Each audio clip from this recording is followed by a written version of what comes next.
नमस्कार, आप देख रहे हो समाचार विजन। मैं हूं शशि पांडे।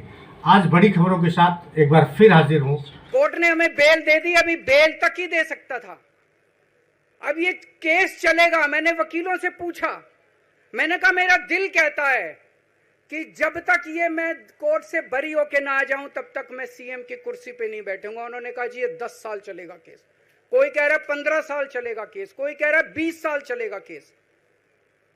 तो केस ये अभी लंबा चलेगा। आज कोर्ट जितना कर सकता था, कोर्ट ने हमारे पक्ष में निर्णय लिया है, हमें बेल दे दी। उन्होंने ऐसे कानून में जिसमें बेल मिलनी नामुमकिन होती है, उन्होंने बेल दे दी।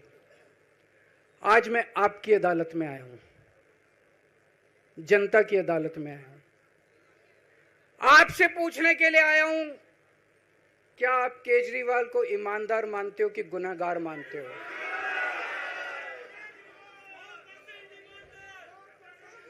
मैं दिल्ली की जनता से पूछना चाहता हूं, मैं देश की जनता से पूछना चाहता हूं कि क्या केजरीवाल ईमानदार है कि गुनहगार है? दोस्तों, 2 दिन के बाद, आज से 2 दिन के बाद मैं सीएम की कुर्सी से इस्तीफा देने जा रहा हूं।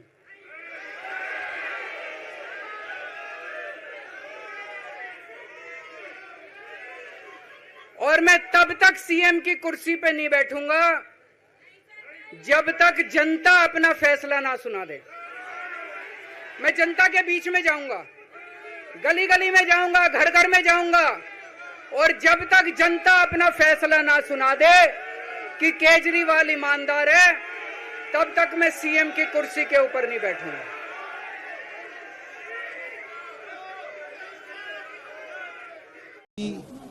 हिंदुस्तान या पूरे विश्व में इस तरीके का उदाहरण आपको नहीं मिलेगा कि एक मुख्यमंत्री अदालत से बेल पाने के बाद खुद ये फैसला करता है कि अदालत ने तो मुझे बेल दे दी, मगर मेरी जनता जिस दिन मुझे अग्नि परीक्षा के अंदर पार उतारेगी उस दिन इस कुर्सी पे बैठूंगा। और अरविंद केजरीवाल जी ने कहा है कि मैं इन आरोपों से काफी दुखी हूं, मुझे बेईमान कहा गया, मुझे चोर कहा गया। मैं अपनी जनता की अदालत में जाऊंगा और ये कहूंगा कि अगर मैं ईमानदार हूं तो आप मुझे वोट दीजिए और मुझे इस कुर्सी पे बिठाइए, और अगर मेरे को आप वोट नहीं देंगे तो मैं इस कुर्सी पर नहीं बैठूंगा। बीजेपी कह रही कि मैंडेट तो इससे पहले भी मिल चुका है, जब लोकसभा का चुनाव हुआ 7 जून से आपकी हार हुई, तो भी इन आरोपों के बाद ही चुनाव हुआ था। देखिए, भारतीय जनता पार्टी को कुतर्कों की आदत है। कुतर्क के अलावा भारतीय जनता पार्टी कुछ नहीं सीख सकती। क्या वो चुनाव अरविंद केजरीवाल को मुख्यमंत्री बनाने का चुनाव था? वो चुनाव देश में प्रधानमंत्री बनाने के लिए था, और अरविंद केजरीवाल प्रधानमंत्री के ना दावेदार थे ना उम्मीदवार थे। तो वो एक अलग चुनाव था, ये एक अलग चुनाव है। पिछले 3 बार से दिल्ली की जनता भारतीय जनता पार्टी को लोकसभा में वोट देती है और विधानसभा में 3 सीटें देती है, 8 सीटें देती है। तो भारतीय जनता पार्टी को सच्चाई मालूम है। सीएम ने नवंबर में चुनाव कराए जाने की वकालत की, उन्होंने इसकी मांग की। आपको लगता है कि विधानसभा भंग किया जाना चाहिए? अब आप लोगों की तरफ से इसका क्या प्रस्ताव जाएगा? देखिए, आम आदमी पार्टी हमेशा ये कहती है चाहे फैसला कोर्ट का हो या जनता को तुरंत होना चाहिए। सुप्रीम कोर्ट ने भी कहा कि केंद्र सरकार और सीबीआई जानबूझ के इस फैसले को भी रोक रही है, ट्रायल शुरू नहीं कर रही है। 2 साल हो गए, अभी तक ट्रायल शुरू नहीं हुई। केंद्र सरकार चाहती है ट्रायल शुरू ना हो, फैसले ना हो। विधानसभा भंग किया जाएगा? ये हम रिकमेंडेशन कर रहे हैं, हम कह रहे हैं केंद्र सरकार को कि जल्द से जल्द चुनाव कराया जाए।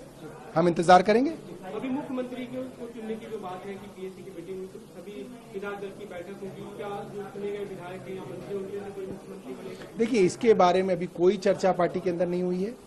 मैं आपको ये बोल रहा हूं कि जो मुख्यमंत्री की कुर्सी है, ये कुर्सी अरविंद केजरीवाल का इंतजार करेगी, और हम विधायक, मंत्री या जो मुख्यमंत्री बने, उस सबका सिर्फ एक ही ध्येय होगा कि कैसे जनता की अदालत में इस अग्नि परीक्षा को पार करके अरविंद केजरीवाल जी को उनकी मुख्यमंत्री की कुर्सी पर बिठाया जाए। कई राज्यों में ऐसा दिखा कि जैसे सीएम बने चुनाव के बाद जो परिणाम है उसके बाद परिस्थितियां काफी बदली हुई दिखी।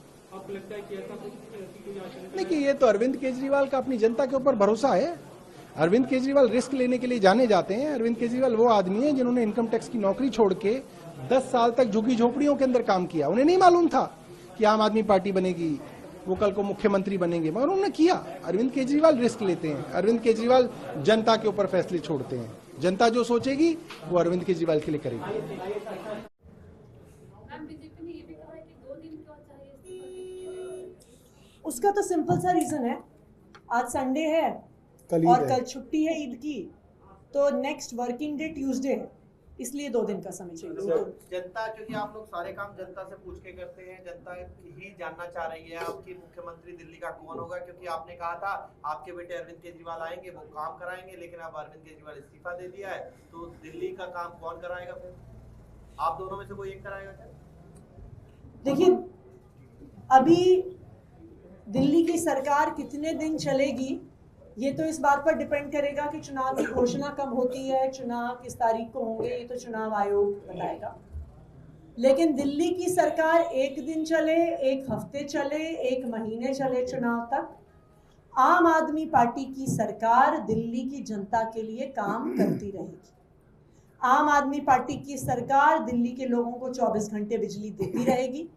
आम आदमी पार्टी की सरकार दिल्ली के बच्चों को अच्छी शिक्षा देती रहेगी। आम आदमी पार्टी की सरकार दिल्ली के लोगों को मोहल्ला क्लिनिक में, अस्पतालों में अच्छा इलाज देती रहेगी, बुजुर्गों को फ्री तीर्थ यात्रा करवाती रहेगी और महिलाओं को फ्री बस यात्रा करवाती रहेगी।